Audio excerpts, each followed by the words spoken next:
What is up, everybody? Welcome back to another MMA YouTube video. And today, we're gonna debut our WOAT series. What that means is pretty obvious. It's in the thumbnail. Worst of all time, right? These are the bottom of the barrel, absolute shitters in the UFC in recent history. Um, yeah. Will, I know you have a lot to say on this topic. Not a lot, but recently, semi-recently now, when we originally made this, we've had to re-record it twice now. Um, but originally, around when this video dropped, like MMA On Point had made a worst fighters of all time or worst fighters in UFC history uh, list, and I thought it was pretty terrible. Quite frankly, most of the list was stolen off of Topology's top 10 UFC fighters of all time, and none of them were really interesting. It was just like Joe Sun, and like I forgot the other guy, but a It's few of just them, yeah.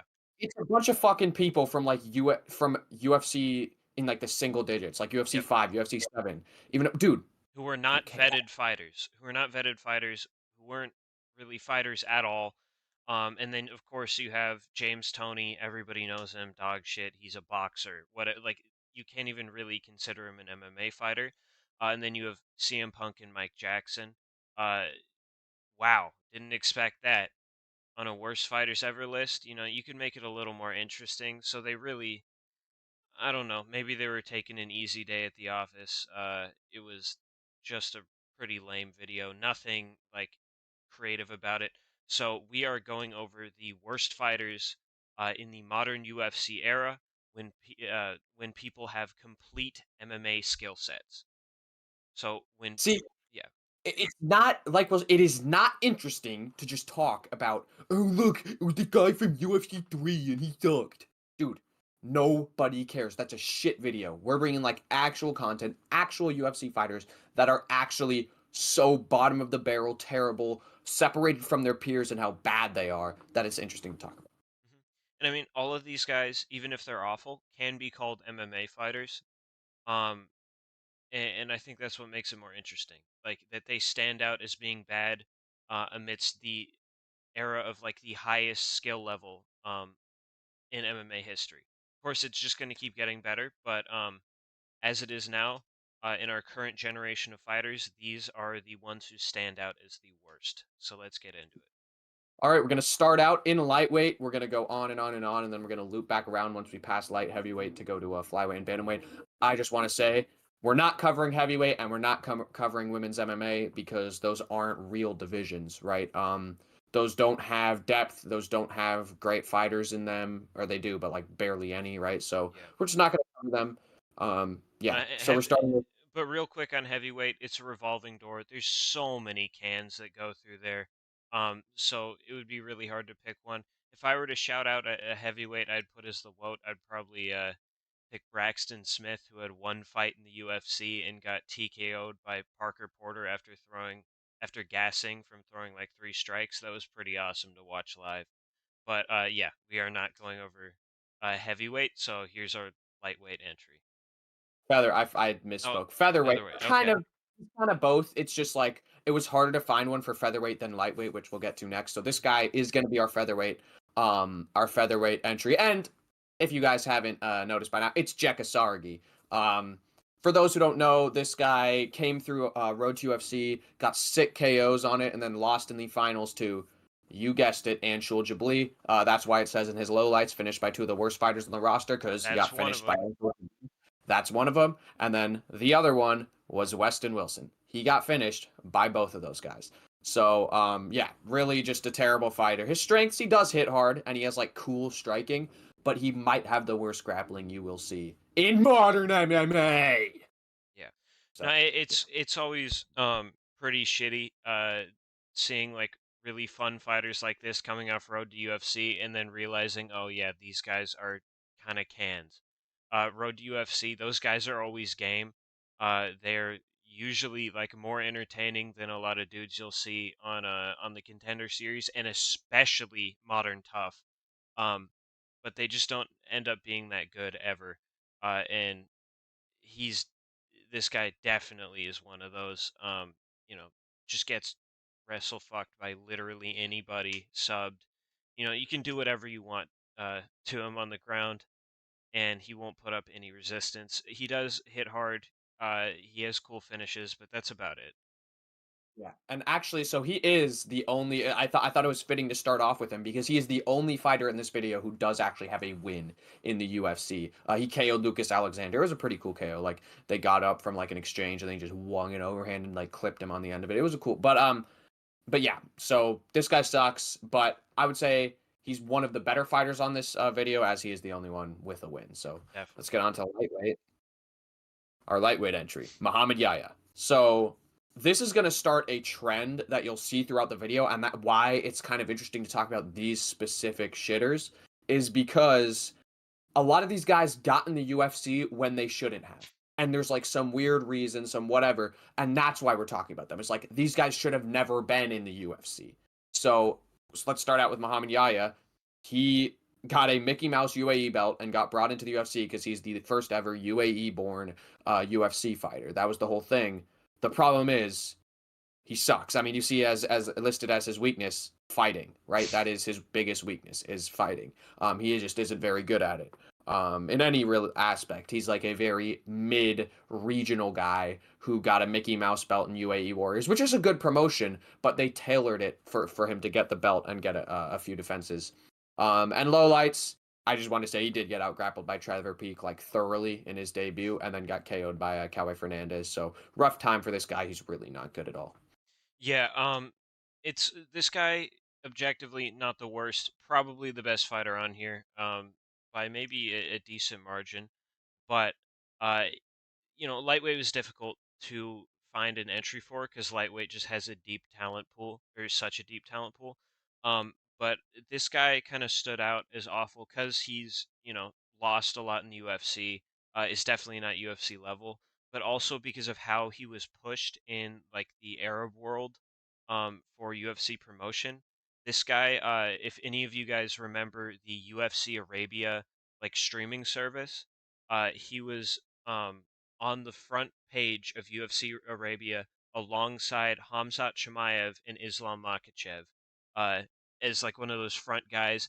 And it was just always, whenever we saw that page, when it would like the page would refresh, it would just be him in the center of it, and it was always hilarious to just see Muhammad Yahya next to these actual killers. So that's really why he's on here. Objectively, again, not the worst, but you know, Yeah, rough career. there And are worse lightweights in recent UFC history. I would say Anshul Jabli yeah, is probably worse. we could just say Anshul Jabli, but I don't know I how would say interesting that would be. exactly. I would say like just a random Victor Martinez, Eric Gonzalez.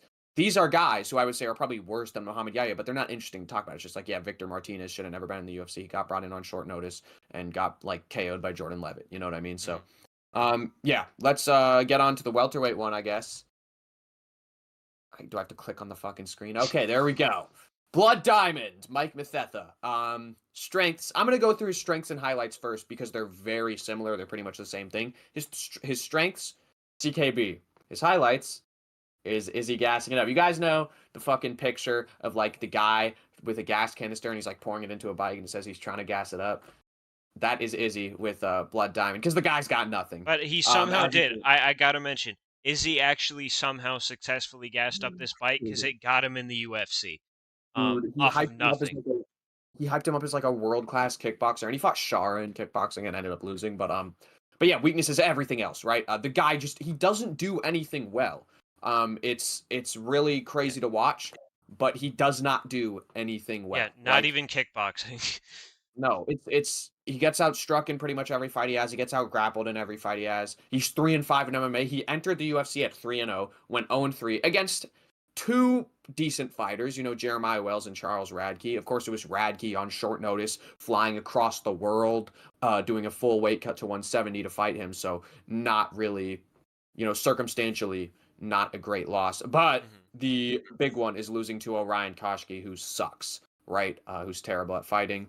So yeah, and that's his only win in the UFC. Koski, I mean, and yeah, so he's 3-5 in MMA. Then after he got cut from the UFC, going being 3-3, he ended up losing twice on the regional scene. One of them a nasty first round KO. So yeah, the guy just is so bad. Should have never been in the UFC. He was only in the UFC because of the CKB hype. Yeah, I mean, it is crazy. Like, it really speaks to Izzy's star power at the time that just from his word and, like, the popularity of CKB, they let an absolute can like Blood Diamond into the UFC.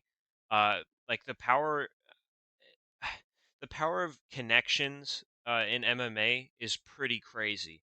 We'll get to another one in the next entry who got to the UFC through connections, but like this guy was 3-0 in MMA and instantly jumped to the UFC. No contender series, no tough, no other checks other than Izzy saying he's really good at fighting.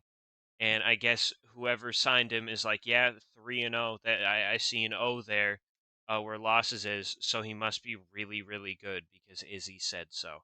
Um, Yeah, and I mean, we have seen like Nick Maximov, Nick Diaz when he was coming back to fight Robbie Lawler. I believe it was Nick Maximov. It might have been a different member of that camp, but he like said, "Hey, this guy's got to fight on UFC 266 with me, or else I'm not coming back." So yeah, they gave Nick Maximov a contract, much better than Blood Diamond. So, but yeah, just wanted to mention that yeah. this has happened before. Yeah, Mhm. Yeah. Hopefully, won't happen anymore, so we don't see like amateur level cans getting beat up over and over again. But it is kind of funny. it Blood is. Diamond And has had a really rough MMA career. speaking of rough MMA careers and being kind of funny to watch getting beat up, let's go to our middleweight entry. We got Antonio Tricoli, dude. This guy, I don't know how to explain his fighting style because there isn't one, right? I mean, you see in the weaknesses there, no fighting ability whatsoever. The guy has nothing. He has strengths, of course, Riz. He did bag Mackenzie Dern, who, might be a little overrated in general, but still, he got that good on him. And he kind of has a chin. It's not like Shara when he's hitting you with straight on shots, hits particularly hard, and he still did end up KOing Tricoli at the end of the fight, but still, he did take some shots off Shara, so credit to him. He got fucking rolled by Trayshawn Gore guillotine in the first round, which is dude. Josh Fremd made it to the second round against Trayshawn Gore. Cody Brundage KO'd Trayshawn Gore, right? So let's beat Trayshawn Gore. But no, Tricoli is that bad, man. He doesn't do anything when he gets in the cage. He gets in there, stands still, takes punishment, can try to put you up against the cage because he's big, but otherwise he has absolutely nothing. Um, Yeah, yeah, dude, when he's in the cage, it's just he's an anomaly. It's like he doesn't know where he is and doesn't know what he's doing. And I'm not talking about doesn't know what he's doing as in fighting, as in like doesn't know like how to move, kind of how to function as a living, breathing human being. He just kind of stands there and gets beat on in every fight with no offense. He like walks into you and pushes you against the cage, like Charlie said, but he doesn't really throw strikes. He doesn't attempt subs. He kind of just does nothing and then gets finished. Uh, i- yeah. it's insane to watch. Uh, And in the lowlights there, I do want to talk about his entire MMA career because this is a thing that people kind of noticed. When he was debuting, people were just like, "Oh, it's Mackenzie Dern's boyfriend, and he's like 12-3 or whatever he was." So they're just gonna bring him in to probably lose to Shar on short notice. No, dude, look at his career on Tapology, Sherdog, whatever.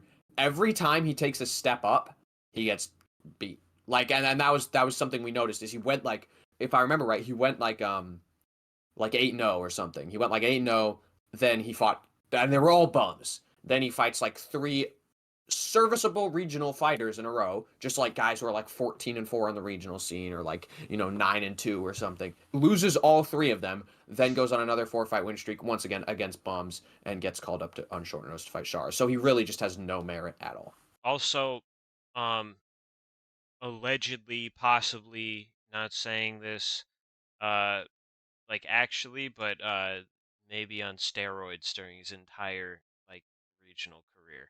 He, he, Um, he tested positive, I believe, yeah, okay. before.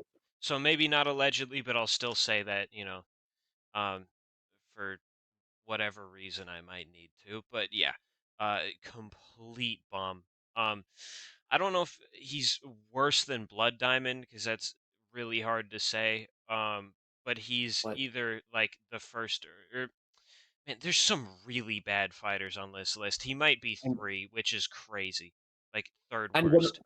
when we get to the end of the video, we will both put in our entry for who we think is the worst on Yep. this list. We might end up agreeing, to be honest, because there's one guy who we'll get to who Yeah. is something else. Mhm. But anyways, let's get to our next entry, our light heavyweight entry, who is really bad, but he's more fun. You know, Yeah. everybody loves the Pleasure Man, right?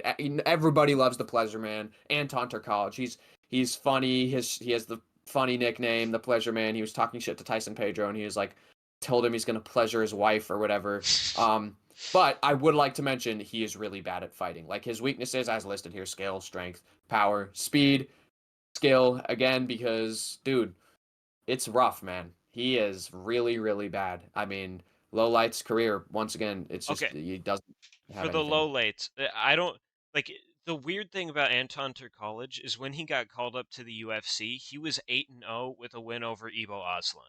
So like on paper, his career looked completely fine, and then he just drops 4 straight with all 4 performances being pathetic. Just I don't know, actually against Vitor Petrino was way more competitive than it should have been, but just 4 like pretty awful performances in a Yeah, row. I mean, that fight is what made me low on Vitor Petrino. I watched that fight. I watched Anton College We versus Vitor both did. Petrino, I mean, we watched it together. and I was Horrible, like, "Oh, man. dude, I'm picking Anthony Smith." You know, I was like, Yeah. "This guy's fucking bad, man." And if you go check out our light heavyweight divisional tiering, we do some nice little hating on Vitor Petrino. But yeah, dude, Turkalj, he just has no skills. He doesn't do anything right. He won on the Contender Series. It was a terrible fight. It was actually on that episode of the Contender Series, the B. Joe Pyfer episode. And the reason Dana had that whole speech about B. Joe Pyfer is because Joe Pyfer was the only guy who had like an impressive performance on that episode. The other, Anton College was one of the guys that made Dana like so irate because it was such an embarrassing performance. Same with actually Dennis Bazookia, who's also in the UFC now, who's not great, but he's way better than any He of these hasn't guys. fought in forever, just on a side note. I think he fought, yeah, he fought like Francis Marshall last, I believe, which was a good fight though. But yeah, so College man, he's funny, but he is so bad. He lost. Mhm. He ended up losing to Ebo in the UFC, along with a knockout in the first round to Tyson Pedro. Just One of the most completely smoked by Tyson Pedro. No offense, like no success in that fight at all. And Tyson Pedro's not that good. So, yeah, well, exactly. Like the only other person to get smoked by Tyson Pedro is fucking Ike Villanueva, dude, mhm. who is one of those just like yeah, he's one of those heavyweights who we're not going to talk about, but he's like one of those that archetype of like the fat garbage heavyweights like Jared Vandera or Yeah. Jake Collier or whatever. But yeah, so he's really bad, and his other losses, he lost to Jailton Almeida short notice in his debut, Yeah, whatever. no But shame about that. I don't really count that against him. What are you gonna do? Um, it was the other three though. It was the yeah, other three that were so bad. all 3 horrible performances where he either got smoked or just looked or just put on some of the lowest skilled fights you'll ever see. That Vitor Petrino fight might be the lowest skilled fight I've ever seen. Well, Yeah, Menefield Walker might have taken that title recently, but before then, definitely. yeah. Yeah. All right. Well, let's get. We're gonna, like I said, we're not doing heavyweight. We're not doing women's MMA. We're just gonna loop back around to men's flyweight. Shannon Ross. This Shannon man Ross. might be. This is who I was referencing earlier. He might be the worst. He might be the worst. Like I said, we'll get to it at the end of the video. Who we actually think is the worst because I think there's some good candidates. But yeah, man, Shannon I might fucking I might Ross. I might order them actually. Just go Yeah, ahead and sure, do sure. that. Um, but Shannon Ross, man. I'll talk about his strengths and highlights first. There aren't any, which is the hard thing, right? His strengths, he hangs in there. And by hangs in there, I don't mean like, oh, he takes a bunch of shots, like, bah, bah. No, he gets like dropped all over the place, but he's still in the fight until he goes out. Until he got like finished to the body by Hyung Sung Park, and then he got okay. Let's just talk about the fucking elephant in the room, dude. He got KO'd 4 times in a row at flyweight. No, I am not saying he got KO'd like he got KO'd, then he had to win. Oh, but then his next loss was a KO and his next loss. No, he got 4 KO losses in a row across the Contender Series in the UFC. Yes, you heard that right. Yes, you fucking heard that right. Across the Contender Series and the UFC. His Contender Series fight against Vinicius Salvador, who sucks, was him getting fucking destroyed. He got dropped like 5 times and then KO'd. He got brutalized. And then they were like, oh, well, he hung in there. So we're going to bring him into the UFC. So it's like, okay. So they bring him into the UFC. He fights Clayton Rodriguez, coming off of a brutal KO loss in the Contender Series where he got destroyed and it wasn't very competitive at all. Fights Clayton Rodriguez, gets spinning butt kick TKO'd. Spinning butt kick. Watch that. Clayton It's Rodriguez, hilarious, man. it's hilarious. UFC 284. He gets spinning butt kick TKO'd in his debut by Clayton Rodriguez. Comes back, fights fucking Jesus Aguilar, which no shame in losing to Jesus Aguilar. I would say there's a little shame in getting KO'd in 17 seconds, slumped out cold brutally by Jesus Aguilar. With one So it's shot. like, First shot gets yeah, slumped out cold. big overhand. Yeah. So it's like at this point, he lost on the Contender Series. You bring him in for no fucking reason. He loses in his debut against a guy who isn't good in Clayton Rodriguez. Then he loses in his next fight against Jesus Aguilar, which no shame there. At that point, you just got to think maybe he shouldn't be in the UFC. But no, they give him another chance against another road to UFC prospect in Young Sung Park, who's actually okay. And he gets destroyed. He literally just gets out MMA'd for like 2 rounds, gets dropped all over the place, and then gets finished with a body shot. So, yeah, man. And Shannon yeah. Ross, I mean, he's bad. you said it. And even on the regional scene, he was not that impressive either. I'm surprised he even really got a shot at the contender series, but it seems the UFC really loves the Oceania region for fighters. I mean, he lost to Steve Urseg in his amateur career, which is kind of funny. Um, and like no shame in that, but dude, some of these other losses abysmal. He dude KO'd 4 times at flyweight. We need to stress No, how bad no, that is. Yeah. no. That is so fucking bad, dude. And we'll get to another guy who has a similar type of resume, our bantamweight entry, who will be our final entry. But yeah, dude, Shannon Ross, man. I mean, next level shit. I mean, yeah, dude. If you guys know who Vinicius Salvador is, hmm like he destroyed this guy. There's that Vinicius, there's a funny clip of Vinicius Salvador like screaming on the scale. yeah, That's yeah. always if you've seen that clip, he's the like weird alien looking freak with super He, long limbs. he looks kind of like a small dog. Yeah. Yeah, but a really lanky, weird, small dog that crawled out of the Arctic and was saved. But he Sean look, Wilson, Sean yeah, Wilson-esque. both of them Okay. are, yeah, both of them are from space. They're both the thing. So, Yeah. All right, let's get on to our final entry, our bantamweight entry, and this is probably the most known guy on the list. I think everybody knows JP Buys at this point. Maybe not for the fighting reasons, the Roman Delete event, which I'll get to after we talk about the fighting. But yeah, I do want to say once again, as in terms of this video, he might be the best fighter on here because he actually has serviceable grappling. He actually has MMA skill, right? But dude, his chin is so bad. I can't stress it how bad his chin is. He got dropped 9 times. That's this many. 9 times. I'm taking out an entire hand. That's how many fights he got dropped 9 times in.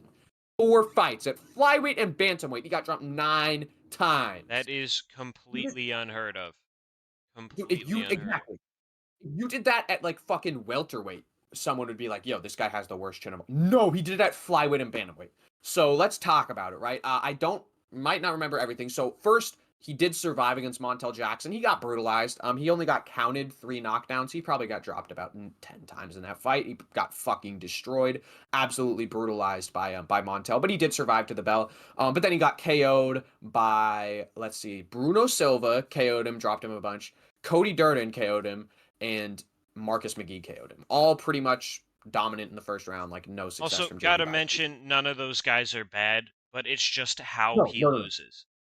Exactly. He probably has the highest quality losses. And then a guy like Turkalj, for a light heavyweight, does not have the lowest quality loss. It's when you watch the fight, it's how they lose. Right? I mean, this guy, if you look at his fucking resume, dude, Marcus McGee and Montel Jackson are 2 ranked bantamweight prospects with Montel, and both of them, they're fucking old. And what's his name?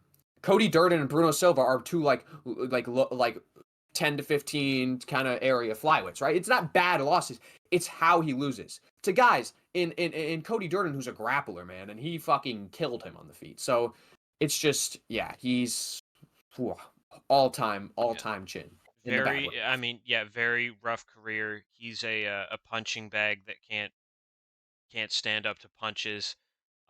Just got brutalized through his whole UFC career, and even outside of the cage, he's kind of been a punching bag. If you want to get into the Roman Dolidze situation, JP Buys, life around the UFC has been really rough. I really feel for the dude because you know, Yeah, oof, if you yeah. want to get So into it. a lot of people, if you're like a hardcore MMA fan watching this video, you are probably aware of the Roman Dolidze event. It's pretty known. Basically, this guy was married to Cheyenne Velismas, who used to be Cheyenne Buys. They were married, and while they were married, or while they were together, or something, she ended up taking brutal back shots from Roman All right, Dolidze. you did not Uh, need to say that, but yeah. he ended up taking vicious, sloppy back shots from Roman Dolidze.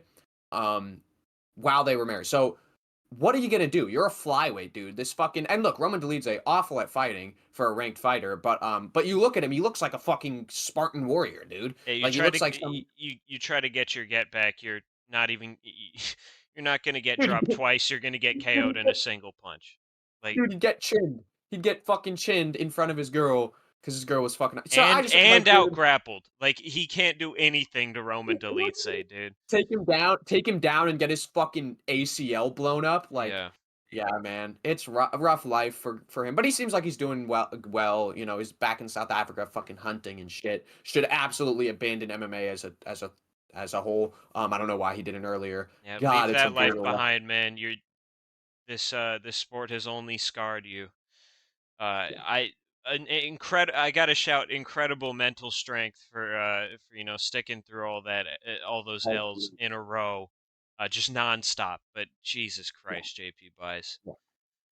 Cheyenne, you should be ashamed, dude. You know he can't. What is he gonna do to Roman, bro? Yeah, He's really cucked you cucked your husband with like worst thing ever. You couldn't like Dude, if it was like fucking like Alex Pereira and I was JP Buys, I'd be like, you know what? At least he's like a world champion. He's a legend. He's a good guy. I yeah. mean, Roman Dolidze is a good guy, but dude, he's garbage, bro. Like he lost, or no, he actually won against Marvin Vettori recently, but he lost previously to Marvin Vettori. He lost to Trevin Giles, right? So, yeah, okay, we got Win high diff with Anthony Smith. Uh, Yes, he did. yeah, He did. We got to get off this guy because this is fucking yeah, brutal. we're Yeah. punch. I mean, we are nobodies, but at this point, we're punching down. All right, well, that's going to do it for our WOAT video. Before we leave, we are going to give you our rankings and our number one WOAT from this video. The worst guy, the worst, the dog shit, horrible, garbage, terrible at fighting, should be executed. Just kidding. But yes, so Will, if you want to go with your list first. Yeah, I'm gonna start from the top. So best fighter to worst. Number 7, I'm probably gonna say Muhammad Yahya. Like we said, not the worst in the video. He's just an average, like regional guy. Um, Number 6, close to him. I was kind of flip flopping which one, but Jekasargi is my number 6. Another guy who isn't the worst, but he does have KO power. But as soon as you take him down, the fight's over. Number 5, Anton Turkalj. You just got slumped, brutalized every fight. Um, Number 4, JP Buys. Just rough, man. I mean, we had an extended, just verbal beatdown on JP Buys. I kind of feel bad. Like, He's a good guy too. yeah, he's like nothing wrong with his character. We're just, anyway. I My conscience will weigh heavy on JP Buys. All right, get the next fucking Yeah.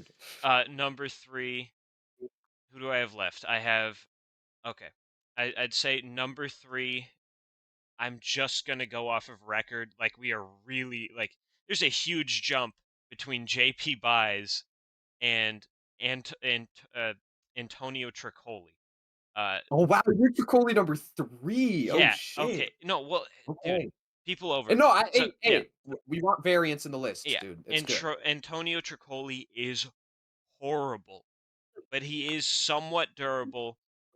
His record on paper's okay, and that's all I have to put him above number two, Blood Diamond Mike Mathetha. That guy, he's just not good at anything. Why is he in the UFC? I don't understand it. And then number one, I have who's left? Shannon Ross. Like just a Yeah. perpetual victim getting slumped by everybody. Just a sad Yeah. career, man. I mean, I'm glad his girl didn't cheat on him because he would probably kill himself if he was in a JP Bias type situation. Because, Uh, I don't man, know who like, wouldn't. I don't know who yeah, wouldn't aside from dude, JP, dude. JP, we don't talk enough. People forget JP Bias' heart is crazy. Anyway, All right. what's your list? All right. So I'm gonna start off number 8, or number 7, sorry. The best worst. I am actually gonna go with Jekasari because he is the only guy with a win in the UFC. Lucas Alexander isn't even the worst win you can have, right?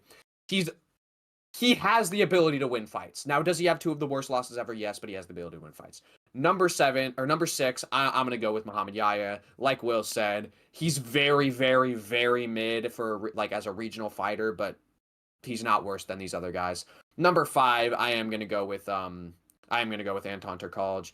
It's he's really bad, and I think there's a big jump from Jekka and Muhammad Yahya to Turkalj, but I do think he's kind of clearly worse. Then another huge. Actually, no. You know what? Fuck it. Swapping it. JP Buys better than Anton Turkalj because he's actually skillful. So I'm gonna go with JP Buys at number 5, Turkalj at number 4. They're kind of in the same boat. Of course, JP Buys is way better, but with the chin and stuff. Then the top 3, which is solidified. I'm actually gonna go with it in a different order. I'm gonna go with Blood Diamond at number 3. He's really, really bad, but he did have a competitive fight with Charles Radke. Even though Ryan Koshke is one of the worst fighters in modern UFC history as well. It was a competitive fight. So I'm gonna go with Blood Diamond at number 3. I'm gonna put Tricoli at number 2. Just an absolute punching bag, terrible, does nothing. And then I have the same number 1. I hate to do the same number 1, but dude, Shannon Ross is just undoubtedly the Hey, worst fighter on this list. He's so bad. we have decided unanimously who is the WOAT. It It is is Shannon Ross, dude. He Shannon is, fucking yeah. Ross, dude. All right, Shannon Ross Shannon. is your 2025, even though he's probably not fighting anymore. He is the worst fighter of all time. Um, Yep. Thank you for watching. Like, subscribe, do all the YouTube stuff. Hope you enjoyed this one. Uh, and do you have any final closing statements, Charlie? I don't, hey, comment your votes down below. Comment a guy we missed.